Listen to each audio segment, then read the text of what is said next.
নমস্কার বন্ধুরা, বেঙ্গলি প্যাডাগজির ক্লাসে আবারও আপনাদের স্বাগতম জানাই। দেখুন, আজকে আমরা যে টপিক নিয়ে আলোচনা করব, যে পয়েন্ট নিয়ে ডিসকাস করব, এই পয়েন্টটা হচ্ছে বৈচিত্র্যপূর্ণ শ্রেণীকক্ষে ভাষা শিখন। এই সম্পূর্ণ টপিকটা আজকে আমরা কভার করব এবং এই টপিকের পর এই টপিক রিলেটেড কী প্রশ্ন আপনাদের পরীক্ষায় আসতে পারে তার সম্ভাব্য কয়েকটা এমসিকিউ আমরা সলভ করব। কারণ কি, দেখুন, যদি আমরা 1000 এমসিকিউ যদি সলভ করি আর আপনি যদি কনসেপ্ট যদি আপনার ক্লিয়ার না থাকে তাহলে কিন্তু কোনো কাজ হবে না।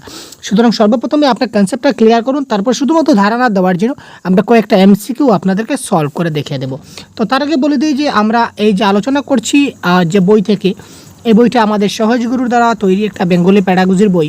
তো এই বইটা আমি আপনাদের দেখিয়ে দিই পুরো ডিটেলসের এই বইয়ের একটা ব্রিফ। তো দেখুন, এই বইটা এই ধরনের হবে আপনাদের সিটেড বাংলা ভাষা pedagogy complete syllabus with 200+ MCQ, একটা গাইড বুক, খুব ভালো একটা বই। তো এইটিতে আপনাদের সম্পূর্ণটা রয়েছে, আপনি দেখতে পাবেন। এই যে সম্পূর্ণ সিলেবাস দেখতে পাচ্ছেন, পেপার 1, পেপার 2, ল্যাঙ্গুয়েজ 1, ল্যাঙ্গুয়েজ 2 এর যে সম্পূর্ণ সিলেবাস, আর যে কটা সিলেবাস আপনাদের বেঙ্গলি প্যাডাগজির মধ্যে আপনাদের থাকছে এবং প্রত্যেকটা পরীক্ষায় যে বিষয় থেকে আপনাদের পরীক্ষায় বারবার প্রশ্ন দেখা যায়, তো এই সম্পূর্ণ প্রিভিয়াস প্যাডাগজি যেটা রয়েছে, এই প্যাডাগজির একটা গাইড বুক সম্পূর্ণ 48 পেজে রয়েছে। সবগুলো টপিক এই ধরনের খুব সুন্দরভাবে বুঝিয়ে দেওয়া রয়েছে। তো আপনারা চাইলে এই পিডিএফটি আপনারা ডাউনলোড করতে পারেন। ভিডিও ডেসক্রিপশনে দেওয়া একটা লিঙ্ক আছে, এই লিঙ্ক থেকে আপনি সেটা ডাউনলোড করতে পারেন, নতুবা আমাদের অফিসিয়াল নাম্বার আছে, হোয়াটসঅ্যাপ নাম্বার, এখানে যোগাযোগ করে আপনারা এই বইটি এখান থেকে ডাউনলোড করতে পারেন। তো যাই হোক, সেটা আপনাদের ব্যাপার, কিন্তু আপনারা ফ্রিতেও কিন্তু এই বইটা পেয়ে যাবেন। কী করে? আমরা প্রত্যেকটা টপিক কিন্তু আমরা ক্লাসে ডিসকাস করব এই বই থেকে, সুতরাং টেনশনের কোনো ব্যাপার নেই। দেখুন, তো এবার আমরা ডাইরেক্ট কনসেপ্টে যাই। বৈচিত্র্যপূর্ণ শ্রেণীকক্ষে ভাষা শিখন, challenges of teaching language in a diverse classroom, language difficulties, error and disorder, এই সবগুলি নিয়ে আমরা আজকে ডিসকাস করব। তো দেখুন, বৈচিত্র্যপূর্ণ শ্রেণীকক্ষ মানে হোয়াট ইজ বৈচিত্র্যপূর্ণ শ্রেণীকক্ষ? আগে আমাদের জানতে হবে যে হোয়াট ইজ বৈচিত্র্যপূর্ণ শ্রেণীকক্ষ। তো বৈচিত্র্যপূর্ণ শ্রেণীকক্ষ বলতে বৈচিত্র্যযুক্ত শিক্ষার্থীকে বোঝায়, ঠিক আছে? তো বৈচিত্র্যযুক্ত শিক্ষার্থী মানে কারা বৈচিত্র্যযুক্ত শিক্ষার্থী, এটা আমরা বলবো। তো প্রথম প্রশ্ন হচ্ছে কি, দেখুন, এখানে পয়েন্ট টু পয়েন্ট আমাদের অ্যানালাইজ করবো, পয়েন্ট টু পয়েন্ট আপনারা বুঝবেন, তারপর point to point MCQ solve করবেন, কাম খতম। বৈচিত্র্যপূর্ণ শ্রেণীকক্ষ বলতে কাদেরকে বোঝানো হচ্ছে? বৈচিত্র্যপূর্ণ শিক্ষার্থীকে বোঝানো হচ্ছে। এখানে বৈচিত্র্যপূর্ণ শ্রেণীকক্ষ বলতে বৈচিত্র্যপূর্ণ ক্লাসরুম বা বৈচিত্র্যপূর্ণ টিচার বা বৈচিত্র্যপূর্ণ বিল্ডিং বা বৈচিত্র্যপূর্ণ অন্য কিছু কোনো বোঝানো হয় নাই। বৈচিত্র্যপূর্ণ শ্রেণীকক্ষ বলতেই আমরা বৈচিত্র্যপূর্ণ শিক্ষার্থীকে আমরা বুঝি, ছাত্রদেরকে বুঝি। নানা ধরনের শিক্ষার্থীদের সমন্বয়ে গঠিত শ্রেণীকক্ষকে বলা হয় বৈচিত্র্যপূর্ণ শ্রেণীকক্ষ। একটা শ্রেণীকক্ষে যখন নানা ধরনের শিক্ষার্থী থাকে, একটা ক্লাসরুমে যখন বিভিন্ন ধরনের, কতটা ধরন হতে পারে সেটাও আমরা বলবো, টেনশনের ব্যাপার নেই। তো নানা ধরনের শিক্ষার্থীর সমন্বয়ে যে ক্লাসরুমটা গঠিত হয় সেটাকে আমরা বৈচিত্র্যপূর্ণ শ্রেণীকক্ষ বলবো। অর্থাৎ একটা ক্লাসরুমে যখন বিভিন্ন ধরনের শিক্ষার্থী একত্রিতভাবে ক্লাসে থাকবে তখন সেটাকে আমরা বৈচিত্র্যপূর্ণ শ্রেণীকক্ষ বলবো। বর্তমান ধারণা অনুযায়ী যে কোনো শ্রেণীকক্ষই আসলে বৈচিত্র্যপূর্ণ শ্রেণীকক্ষ। বর্তমান ধারণা মতে যে কোনো শ্রেণীকক্ষ আজকালকের দিনে সব কয়টা শ্রেণীকক্ষই কিন্তু বৈচিত্র্যপূর্ণ শ্রেণীকক্ষ। তো শিক্ষার্থীর বৈচিত্রতা বিভিন্ন দিক থেকে, তারা কোন কোন দিক থেকে থাকতে পারে একটু দেখি। শিক্ষার্থীদের মধ্যে ভাষা এবং সম্প্রদায়গত বিভিন্নতা থাকতে পারে, ঠিক আছে? শিক্ষার্থীদের অর্থাৎ ছাত্ররা হয়তো আপনার একটা স্কুল রয়েছে, ধরে নিন একটা স্কুল, তো এই স্কুলে আপনার কিন্তু বেঙ্গলি ভাষী ছাত্রও আসবে, ঠিক আছে? হিন্দি মাতৃভাষা বা হিন্দি ভাষাভাষী ছাত্ররাও আসবে, তারপর উর্দু ভাষাভাষী ছাত্ররাও আসবে, ঠিক আছে? বা আসামিস ছাত্রছাত্রীরাও আসবে, যে কোনো ভাষার এখানে ছাত্রছাত্রীরা আসবে, ঠিক আছে? এটা কমন। সেটা হচ্ছে ভাষাগত দিক দিয়ে তাদের মধ্যে ডিফারেন্স থাকবে। সম্প্রদায়গত দিক দিয়ে বিভিন্ন সম্প্রদায়, হিন্দু সম্প্রদায়, মুসলিম সম্প্রদায়, খ্রিস্টান সম্প্রদায়, অ্যারাবিক সম্প্রদায়, বিভিন্ন সম্প্রদায় থেকেও কিন্তু আসতে পারে। তারপর বিভিন্ন সংস্কৃতি, বিভিন্ন ধর্ম থেকে আসবে, তার মানে সংস্কৃতি আলাদা হবে। প্রত্যেকটা ধর্মের, প্রত্যেকটা জাতির, প্রত্যেকটা সংস্কৃতি, প্রত্যেকটা ধর্ম আলাদা থাকবে, ঠিক আছে? প্রত্যেকটা ধর্মের মানুষ এখানে আসবে, হিন্দু হোক, জৈন হোক, খ্রিস্টান হোক, বৌদ্ধ হোক, ইসলাম হোক, সব ধরনের ধর্মের মানুষ এখানে ছাত্ররা এই স্কুলে থাকবে। তো বিভিন্ন ধর্ম যখন থাকবে তখন সংস্কৃতি অটোমেটিক আসবে, কারণ ধর্মে এবং ভাষার সঙ্গে সংস্কৃতির একটা সম্পর্ক রয়েছে। মানের দিক দিয়ে, মানের বলতে এখানে গুণগত মান বোঝানো হয়েছে। কোনো ছাত্র আসবে, দেখুন, হাইব্রিড বাচ্চা আমরা যাকে বলি, খুব স্মার্ট হবে, অনেক বেশি জানরা বাচ্চা হবে। অনেক কেউ আসবে যে কেউ কিছু জানে না, হয়তো বা কোনো দিন সে কোনো কিছু শিখেনি, সে আসবে। এই ধরনের বিভিন্ন মানের বাচ্চারা আসবে। শারীরিক ও মানসিক ক্ষমতার কারো আসবে অনেক মোটা ছাত্র, কারো আসবে অনেক পাতলা ছাত্র, কারো আবার বেটে আসবে, কারো আবার লম্বা আসবে। এই ধরনের বিভিন্ন শারীরিক গঠনের দিক দিয়েও কিন্তু ছাত্ররা স্কুলে আসে, বা বিভিন্ন মানসিক ক্ষমতার দিক দিয়েও কিন্তু অনেক ছাত্ররা আছে। যেমন একটি ক্লাসরুমে আপনি যে শুধু সবগুলোই যে লম্বা ছাত্র পাবেন সেটা কোনো কথা নয়, কিছু লম্বাও পাবেন, কিছু বেটেও পাবেন, কিছু একটু স্বাস্থ্য হেলদিও পাবেন, কিছু একটু পাতলা রোগা পাতলাও পাবেন। এই ধরনের শারীরিক দিক দিয়ে বিভিন্ন পর্যায়ে রয়েছে বা বিভিন্ন ছাত্রছাত্রী আসবে।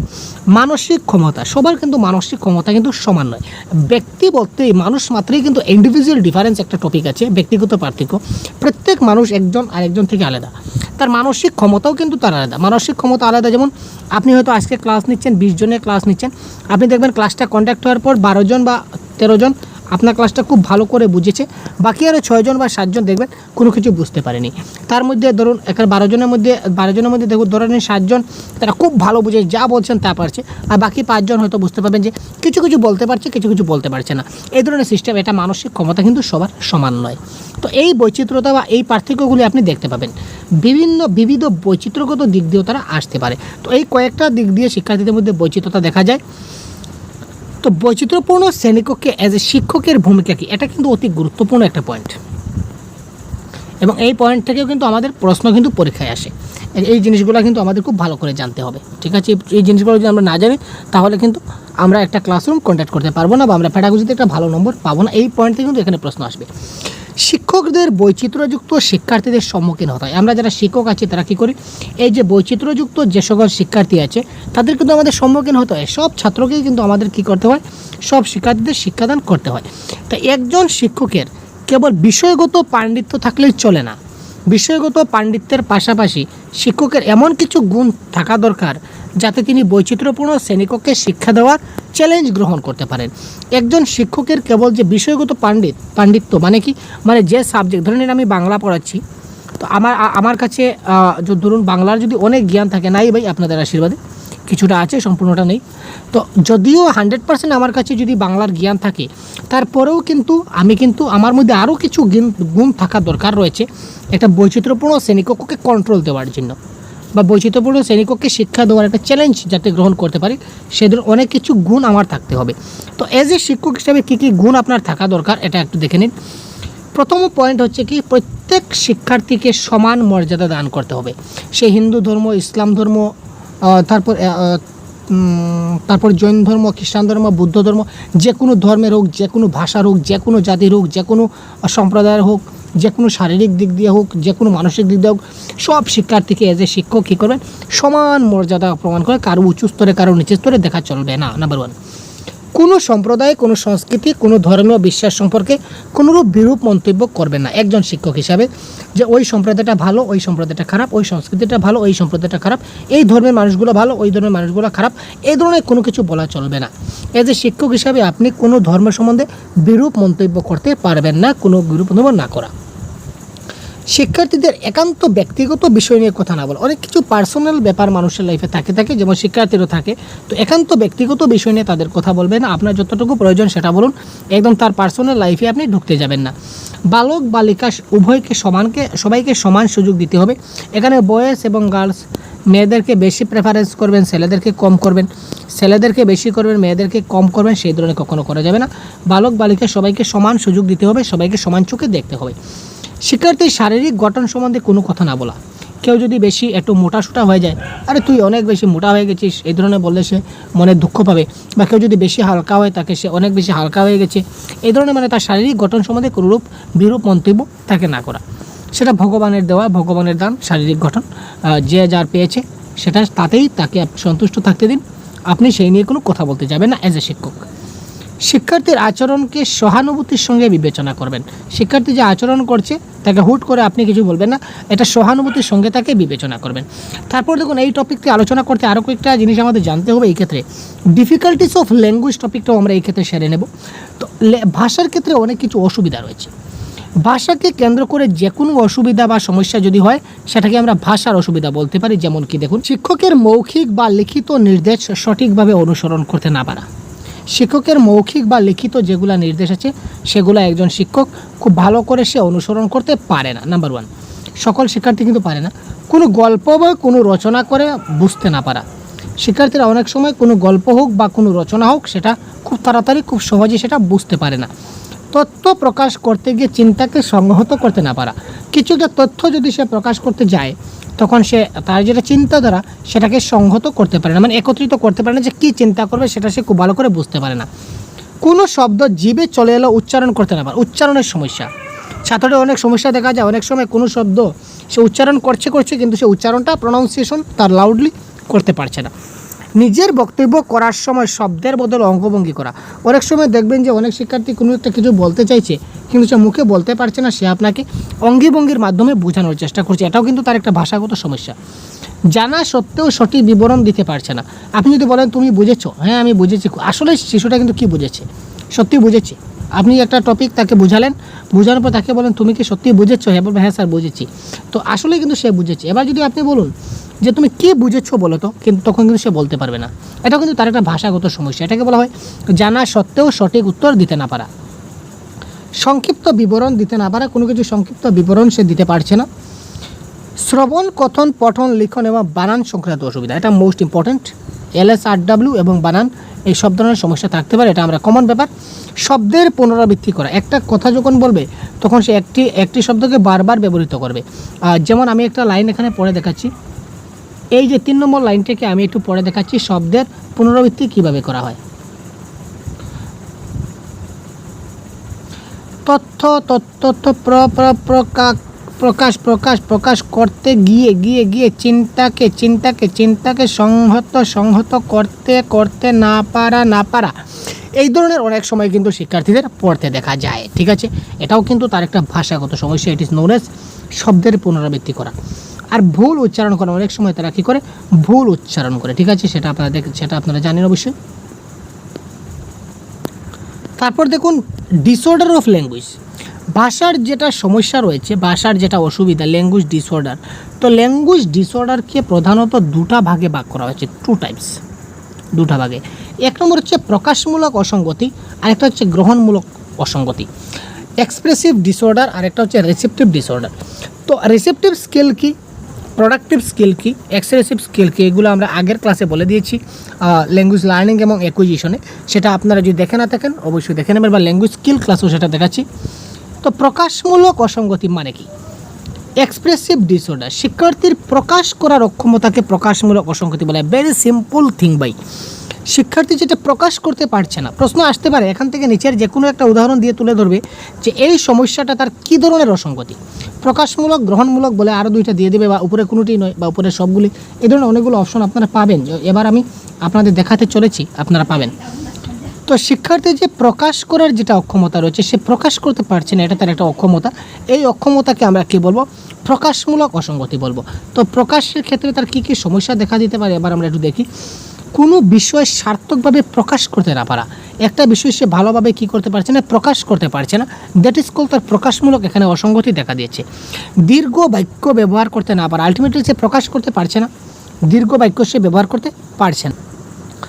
ধারণা অনুযায়ী উপযুক্ত শব্দ ব্যবহার করতে না পারা, কনসেপ্ট অনুযায়ী সেই ক্ষেত্রে কোন শব্দটা ব্যবহার করবে সেটা কিন্তু সে ঠিকঠাকভাবে খুব ভালো করে এবার সে বুঝতে পারছেন, এটা কিন্তু তার একটা সমস্যা। গল্প বলতে বা লিখতে অসুবিধা, সে এটাও কিন্তু গল্প যখন বলবে তখন সেটা প্রকাশ করবে, বা গল্প লিখলেও সেটা তার প্রকাশ হয়, সুতরাং সেটা করতে পারছে না, তার মানে তার কী সমস্যা রয়েছে ভাই? প্রকাশমূলক অসঙ্গতি রয়েছে। কথা বলার সময় অনেক ভুল শব্দ ব্যবহার করে, অনেক সময় দেখা যায় সে কী করে কথা বলার সময় অনেক ভুল শব্দ ব্যবহার করে, যার কারণে সে খুব ভালো করে প্রকাশ করতে পারে না। যখনই কোনো একটা লাইন আপনারা দেখবেন, যে লাইনের মাধ্যমে বা যে পয়েন্টের মাধ্যমে বা যে লাইনটা আপনাকে দেওয়া হবে বা যে পয়েন্টটা দেওয়া হবে, এই পয়েন্টের মাধ্যমে সে যদি কোনো কিছু প্রকাশ করার যদি সমস্যা দেখতে পায়, সেটাই মাথায় রাখবেন, সেটাই হচ্ছে কি প্রকাশমূলক অসঙ্গতি। ব্যাকরণগতভাবে ভুল করে, তার মানে সে প্রকাশ করতে পারছে না। কোনো গল্প শোনার পর পুনরায় বলতে পারা, আর সে যদি পুনরায় বলতো তাহলে সে প্রকাশ করতে পারতো, বলতেই পারছে না, প্রকাশ করে কী করবে?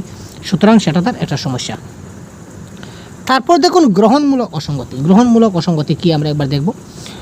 রিসেপটিভ ডিসঅর্ডার, গ্রহণ করার যেটা অসঙ্গতি, সে গ্রহণ করতে পারছে না, অর্থাৎ গ্রহণ করতে সমস্যা হয়, এই সমস্যাকে আমরা গ্রহণমূলক অসঙ্গতি বলবো।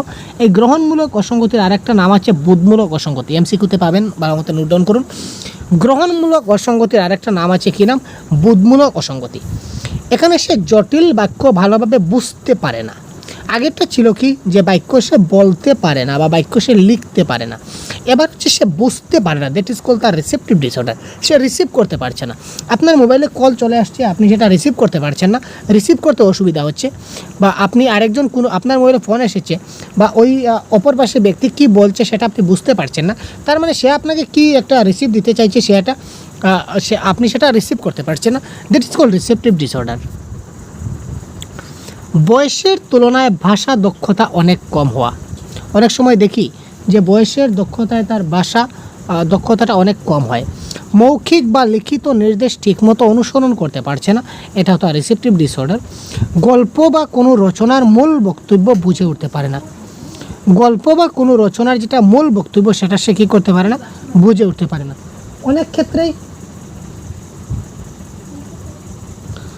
অনেক ক্ষেত্রেই শব্দের অর্থ বুঝতে পারে না, সে রিসিভ করতে পারছে না, মানে কি অনেক ক্ষেত্রেই সে শব্দের অর্থ যেটা আছে সেটা সে কী করতে পারে না, বুঝতে পারে না। এটাও কিন্তু তার একটা রিসেপটিভ ডিসঅর্ডারের মধ্যে পড়ছে। এই ক্ষেত্রে শিক্ষকের ভূমিকা কি, অত্যন্ত গুরুত্বপূর্ণ পয়েন্ট, যেটা আপনাকে দেখতে হবে। এটা হচ্ছে কি, এই যে শিক্ষক হিসাবে আপনি কী করবেন, এই শিক্ষার্থীদের যদি এই ধরনের সমস্যা হয়, রিসেপটিভ ডিসঅর্ডার বা প্রোডাক্টিভ ডিসঅর্ডার বা এক্সপ্রেসিভ ডিসঅর্ডার, এই যে শিক্ষক আপনি কী করবেন, এটা আপনার জন্য খুব গুরুত্বপূর্ণ। অসঙ্গতির মূল কারণ খুঁজে বের করবেন, যেটা সমস্যা কোথায় হচ্ছে। প্রয়োজন হলে পরিবারের সঙ্গে যোগাযোগ করুন। শ্রেণীকক্ষে শিক্ষকের ধৈর্য ও মানিয়ে নেওয়া। শ্রেণীকক্ষে শিক্ষকের কিন্তু ধৈর্য থাকতে হবে। শিক্ষার্থীরা ডিসঅর্ডার করলেই বা তারা যদি এই ধরনের সমস্যা ভোগ করে বা কোনো একটা কাজে গণ্ডগোল করে, আপনি কিন্তু খুব তাড়াতাড়ি মাথা গরম করবেন না, আপনি কুল থাকবেন, ঠিক আছে। প্রশ্ন উত্তরের জন্য শিক্ষার্থীকে সময় দেওয়া। আপনি একটা প্রশ্ন করছেন, ঠিক আছে, প্রশ্ন করার সাথে সাথে উত্তর সে যদি বলতে না পারে, তাকে কিছু একটা সময় দিন, যাতে করে সে উত্তরটা চিন্তা করে বলতে পারে। নিয়মিত কথা বলার চর্চা করানো। যাদের স্পেশালি প্রকাশমূলক দক্ষতা, মানে কথা বলতে পারছে না বা কথা বলে সে কিছু বুঝাতে পারছে না, প্রকাশ করতে পারছে না, তাদের জন্য আপনি নিয়মিত কথা বলা চর্চা করাতে পারেন। এটা আপনি তাদের বন্ধু বান্ধবদের দিয়ে 2-3 জন 4 জন দিয়ে গ্রুপ করে আপনি একটা অ্যাক্টিভিটি দিতে পারেন, যে তোমরা কে কত বেশি গল্প করতে পারো আমি দেখি। তো এই ধরনের একটা চর্চা আপনি করাতে পারেন। স্পষ্ট উচ্চারণ এবং সহজ নির্দেশ দান। শিক্ষক সবসময় যেটা উচ্চারণ করবে সেটা যেন স্পষ্ট হয়, কারণ শিক্ষক যদি অস্পষ্ট উচ্চারণ করেন তখন ছাত্ররাও কিন্তু অস্পষ্টতা শিখে যাবে, আর পরবর্তীতে সেটা ঠিক করতে পারবেন না। আর নির্দেশ যেটা দেবেন সেটা খুব সহজ নির্দেশ দান করবেন। শিক্ষার্থীর চোখে চোখে রেখে কথা বলা এবং শোনা। শিক্ষার্থীর সঙ্গে যখন কথা বলবেন তখন তার চোখে চোখ রেখে কথা বলবেন, তখন অ্যাট্রাকশনটা ভালো হবে, জিনিসটা যেটা বোঝাতে চাইছে সেটা সে ভালো করে বুঝতে পারবে। আর মেইন ইম্পর্ট্যান্ট লাস্ট পয়েন্ট যেটা হচ্ছে কি, শিক্ষা সহায়ক উপকরণ মানে টিএলএম ব্যবহার করব। ভালো একটা টিএলএম ব্যবহার করে যদি আপনি ক্লাস কন্ডাক্ট করেন, তাহলে যে কোনো শিক্ষার্থী সে খুব সহজে যে কোনো জিনিস কী করতে পারে, বুঝতে পারে। তারপর ভাষার ক্ষেত্রেও আর অনেক ভুল রয়েছে, যেগুলো হচ্ছে জ্ঞানের অভাবজনিত ভুল, মনোযোগ একাগ্রতা বা ক্লান্তির কারণে ভুল, ঠিক আছে। তো এই ভুলের একটা সিম্পল আরও এই সব প্রকার 4টা ভুল রয়েছে। কিছু ভুল রয়েছে, ভুলগুলো আমরা দেখে নিই। শব্দ সংক্রান্ত ভুল, তার শব্দগত ভুল রয়েছে, উচ্চারণগত ভুল থাকবে, ব্যাকরণগত ভুল থাকবে, যোগাযোগের ক্ষেত্রে ভুল ভাষা প্রয়োগ করবে। জেনারেলি এই 4 ধরনের ভুল তার থাকে, ঠিক আছে ভাই। তো এবার চলুন আমরা কয়েকটি এমসিকিউ ছট করে দেখে নিই খুব তাড়াতাড়ি। বেঙ্গলি প্যাডাগজির এই বৈচিত্র্যপূর্ণ শ্রেণীকক্ষে ভাষা শিক্ষণের প্রথম থেকে আমরা দেখব। চলুন question number 1, MCQ number 1। Question number 1 কী হয়, ABCD কোনটি কারেক্ট আনসার হবে? আপনারা খুব তাড়াতাড়ি কমেন্ট করুন, তবে কারেক্ট আনসার কী হচ্ছে আমাদের। এক্ষেত্রে আপনারা খুব তাড়াতাড়ি কমেন্ট করুন, ABCD কারেক্ট আনসার কী হবে। বৈচিত্র্যপূর্ণ শ্রেণীকক্ষ বলতে বোঝায় বৈচিত্র্যপূর্ণ শিক্ষা, বৈচিত্র্যপূর্ণ শিক্ষার্থী, বৈচিত্র্যযুক্ত শিক্ষক, বৈচিত্র্যযুক্ত পাঠ্যক্রম। আমরা কিন্তু তার আগে কনসেপ্টের ক্লাসে কিন্তু বারবার সেটা ডিসকাস করেছি আজকের ক্লাসে ভাই। সুতরাং এই প্রশ্ন আপনাকে কিন্তু পারতেই হবে, কারেক্ট আনসার কী হবে আপনাকে বলতেই হবে। আপনি যদি নাই বলুন তাহলে কিন্তু ক্লাসের সার্থকতা থাকলো না। খুব তাড়াতাড়ি কিন্তু কমেন্ট করুন। তো এই প্রশ্নের কারেক্ট আনসার কী হবে, বৈচিত্র্যযুক্ত শিক্ষার্থী।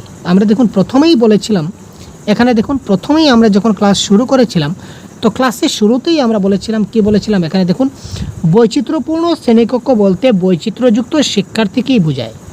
আমরা প্রথম লাইনটাই আমরা বলেছিলাম যে বৈচিত্র্যপূর্ণ শ্রেণীকক্ষ বলতে বৈচিত্র্যযুক্ত শিক্ষার্থীকে বোঝায়।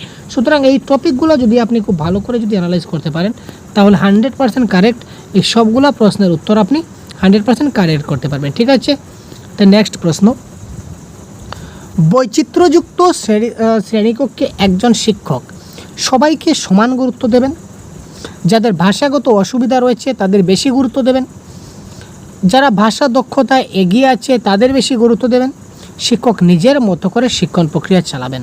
তো এই ক্ষেত্রে কোয়েশ্চেন নাম্বার 2 এর কারেক্ট আনসার কী হবে? অ্যাকর্ডিংলি আপনারা অপশনে কারেক্ট আনসার তাড়াতাড়ি কমেন্ট করে জানিয়ে দিন। আমরা এইরকম প্রত্যেকটা টপিক এক দিন করে প্রত্যেকটা টপিক আমরা এই ধরনের অ্যানালাইজ করব এবং টপিক রিলেটেড যেগুলো এমসিকিউ আছে সেগুলো আমরা কমপ্লিট করব। একদম সঙ্গে ক্লাসের সঙ্গে এমসিকিউ থাকবে, যাতে করে আপনারা খুব ভালো করে বুঝতে পারেন এবং পরবর্তীতে সবগুলা মিলিয়ে একটা অনেক দীর্ঘ একটা ম্যারাথন ক্লাস আমরা করার চেষ্টা করব পরবর্তী সময়, একদম লাস্ট 11th আওয়ারে।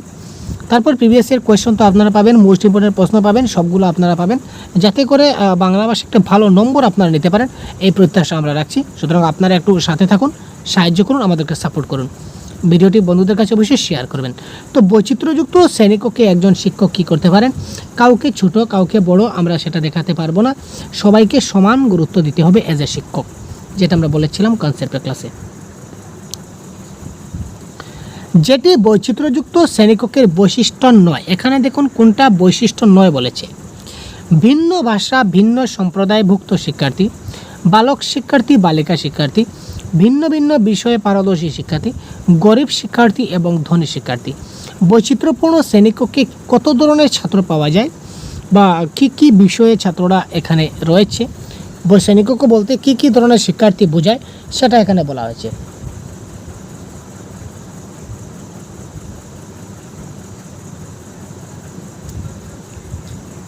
তো এখানে বৈশিষ্ট্য নয়, সেটা হবে অপশন নাম্বার সি, ভিন্ন ভিন্ন বিষয়ে পারদর্শী শিক্ষার্থী। এখানে বিভিন্ন ভাষা থেকেও আসবে, বিভিন্ন সম্প্রদায় থেকেও আসবে, ছেলেরাও আসবে, মেয়েরাও আসবে, গরিবও আসবে, ধনী আসবে, কিন্তু ভিন্ন ভিন্ন বিষয়ে পারদর্শিতা নিয়ে এখানে তারা স্কুলে আসে না, যেহেতু প্রাইমারি লেভেলের কথা বলা হয়েছে। দেখুন এইমাত্র যে আমরা ক্লাসটা করলাম, একজন শিক্ষার্থী কোনো প্রশ্নের উত্তর জানা সত্ত্বেও ঠিকমতো বলতে পারছে না। বড়িয়া কোয়েশ্চন ভাই। একজন শিক্ষার্থী কোনো প্রশ্নের উত্তর জানা সত্ত্বেও ঠিকমতো বলতে পারছে না, এটি তার কী ধরনের অসঙ্গতি? প্রকাশমূলক, গ্রহণমূলক, না দুটি, না তার ভাষার ভুল? প্রশ্নের উত্তর জানা রয়েছে কিন্তু সে বলতে পারছে না, এটা তার কী ধরনের অসঙ্গতি? কারেক্ট আনসার তাড়াতাড়ি কমেন্ট বক্সে পিন করুন তো ভাই। কোয়েশ্চন নাম্বার 4 কী হবে? দেখি তো আপনাদের কার কতটি আনসার কারেক্ট হলো। বহুত বড়িয়া কোয়েশ্চন। তো দেখুন, প্রশ্নের উত্তর সে জানে কিন্তু সে বলতে পারছে না। তো বলতে পারছে না তার মানে কি? সে কী করতে পারছে না? প্রকাশ করতে পারছে না। দ্যাট ইজ কল্ড প্রকাশমূলক অসঙ্গতি ইজ দ্য রাইট আনসার। শিক্ষার্থীদের গল্প বলতে বা লেখার ক্ষেত্রে অসুবিধা হলো, শিক্ষার্থীটা গল্প বলতে বা গল্পটা লিখতে তার অসুবিধা, এটা তার কী ধরনের অসঙ্গতি? আলটিমেটলি সেটা কী ধরনের প্রকাশমূলক। কারণ কি?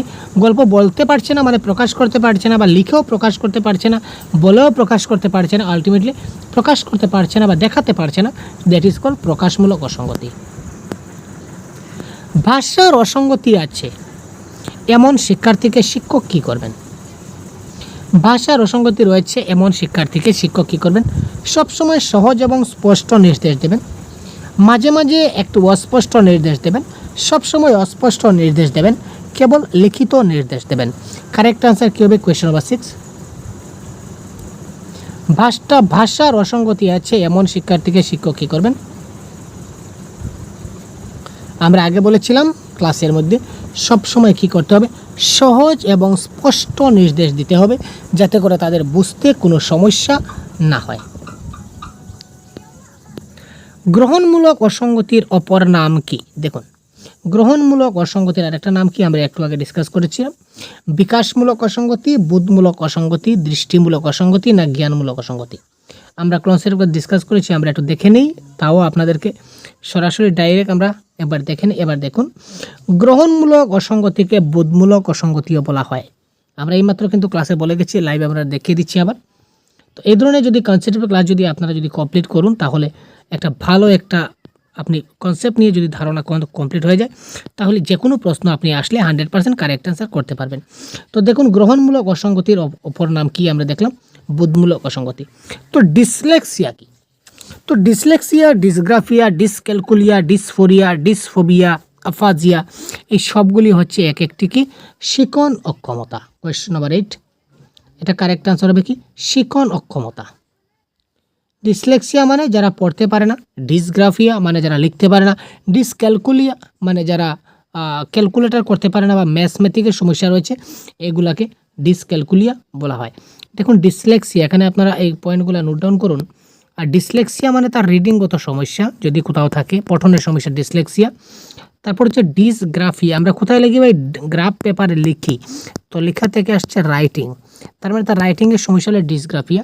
আর ডিসক্যালকুলিয়া, ক্যালকুলিয়া বলতে আপনারা জানেন ক্যালকুলিয়া মানে ক্যালকুলেটর, তো ক্যালকুলেটর মানে ম্যাথসে যদি সমস্যা হয়, তো ম্যাথসের সমস্যা হলে এটা কি হবে, এটা হবে কি ডিসক্যালকুলিয়া। ডিসক্যালকুলিয়া হচ্ছে তার কি ম্যাথমেটিক সমস্যা বা গাণিতিক সমস্যা আপনি বলতে পারেন। ঠিক আছে ভাই। তো তার পরবর্তী প্রশ্ন কোয়েশ্চন নাম্বার 9 প্রশ্ন দেখছি। তো এই প্রশ্নের কারেক্ট আনসার কী হয় খুব তাড়াতাড়ি কমেন্ট করুন তো ভাই, কী হতে পারে? শিক্ষার্থীর অগ্রগতি হয়েছে কিনা তৎক্ষণাৎ কিভাবে বোঝা যাবে? একটা শিক্ষার্থী তার অগ্রগতি হয়েছে কিনা না সেটা আমরা তৎক্ষণাৎ কিভাবে বুঝতে পারবো? একটা পরীক্ষার বন্দোবস্ত করব, প্রশ্ন উত্তরের বন্দোবস্ত করব, লেখার বন্দোবস্ত করব, না লেখা ও বলার ব্যবস্থা করব? পরীক্ষার বন্দোবস্ত কিন্তু তৎক্ষণাৎ করা যায় না, আর শুধুমাত্র লেখার মাধ্যমেই আমি বুঝতে পারি না। তো শিক্ষার্থীর অগ্রগতির জন্য লেখা এবং বলার ব্যবস্থা করব। আমি এইমাত্র কি বললাম তুমি বলো তো? যদি সে বলতে পারে তাহলে তার মানে সে বুঝতে পারছে, সে তার অগ্রগতি হয়েছে। আচ্ছা আমি এবার কি লেখালাম, তুমি লিখে দেখাও তো, মানে সে যদি লিখতে পারে তার মানে তার অগ্রগতি হয়েছে। সুতরাং লেখা ও বলার ব্যবস্থা ইজ দ্য রাইট আনসার। ভাষার অসুবিধার সঙ্গে যুক্ত একটি অসুবিধা কি? ভাষার অসুবিধার সঙ্গে যুক্ত রয়েছে এরকম একটা অসুবিধা কি হতে পারে? কোয়েশ্চন নাম্বার 10, হতাশায় ভোগা, বেশি কথা না বলা, মানসিক ভারসাম্যহীনতা, না কোনোটাই নয়। কারেক্ট আনসার কোনটি হবে? Question number 10। আপনারা খুব তাড়াতাড়ি কমেন্ট করবেন। কোয়েশ্চন দেখা মাত্র যদি কারেক্ট আনসার করতে না পারেন তাহলে এক্সাম হলে গিয়ে কী করবেন? এক্সাম হলে তো আপনাকে 150 কোয়েশ্চন দেবে, তার মধ্যে 150 মিনিট দেবে, তার মানে 1 মিনিটে আপনাকে একটা প্রশ্ন সলভ করতে হবে।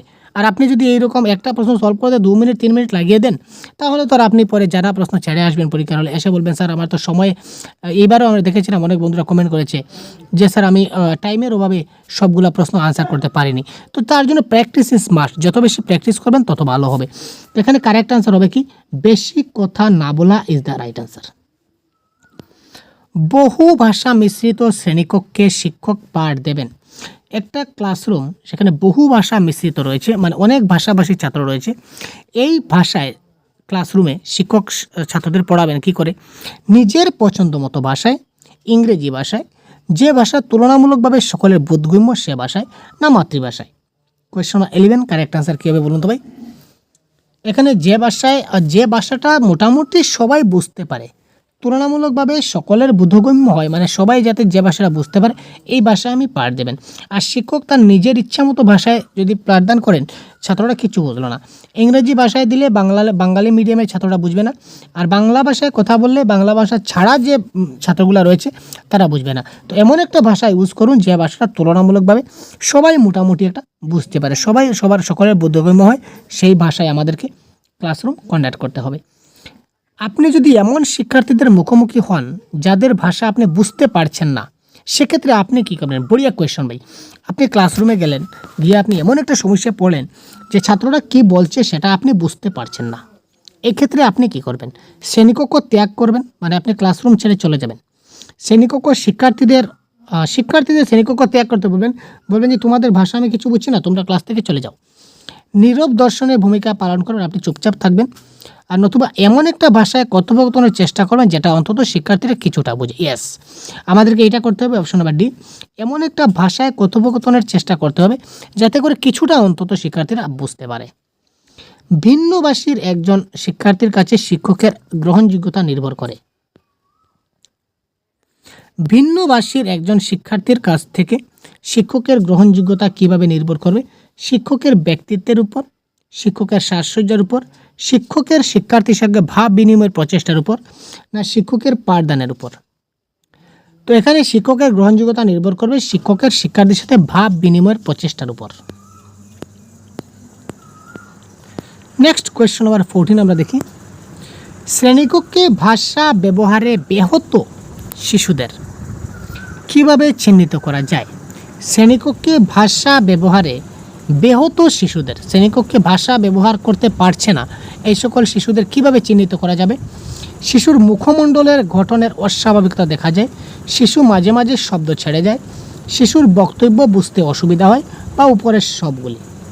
তো কোয়েশ্চন নাম্বার 14, এটা কারেক্ট আনসার হবে উপরের সবগুলি। কারণ শিশু যদি ভাষা বুঝতে পারে না, তার মুখমণ্ডলের চেহারায় দেখে আমরা কিছুটা বুঝতে পারি, মাঝে মাঝে শব্দ ছেড়ে যাবে, বক্তব্য বুঝতে অসুবিধা হবে, সুতরাং উপরের সবগুলি দ্য রাইট আনসার। তো আজকের ক্লাসের সবচেয়ে লাস্ট কোয়েশ্চন যেটা হচ্ছে সেটা হচ্ছে কি, সব ছাত্রছাত্রীরা আজ এবিবি কোচিং সেন্টারে পড়ছে। এটা একটা কোচিং সেন্টারের নাম, যে আপনি যে কোনো কোচিং সেন্টার ধরে নিতে পারেন। আজ সব ছাত্রছাত্রীরা আজ এবিবি কোচিং সেন্টারে এসেছে। এখানে কী ধরনের ভুল? সন্ধি গঠিত, পদান্তর গঠিত, বাক্য গঠন রীতি, না ভাষাগত রীতি? তো এই প্রশ্নের কারেক্ট আনসার আমি আপনাদের বলছি না ভাই। তো এই প্রশ্নের কারেক্ট আনসার আপনারা কমেন্ট বক্সে কমেন্ট করে দিন, ঠিক আছে? এই প্রশ্নের কারেক্ট আনসার আপনারা এত সময় ক্লাস করছেন, কিছু না কিছু আপনারা নিশ্চয়ই বুঝেছেন। তো এই 15 নম্বর কোয়েশ্চনের মাধ্যমে আপনাদের কার কতটুকু বোধগম্যতা হলো সেটা আমরা বুঝতে পারবো, এবং আপনারা নিজের থেকেও বুঝতে পারবেন। তো আমরা কমেন্ট বক্সে জানিয়ে দেবো আপনাদের কার আনসার কারেক্ট হলো, কার আনসার ভুল হলো। সুতরাং এখনই খুব তাড়াতাড়ি কোয়েশ্চন নাম্বার 15-এর কারেক্ট আনসার কী হয় খুব তাড়াতাড়ি কমেন্ট বক্সে কমেন্ট করুন, এবং এই ক্লাসটি সব বন্ধুদেরকে শেয়ার করবেন। পরবর্তী ক্লাস খুব শিগগিরই আমরা নিয়ে আসবো। ভালো থাকবেন, সুস্থ থাকবেন, জয় হিন্দ।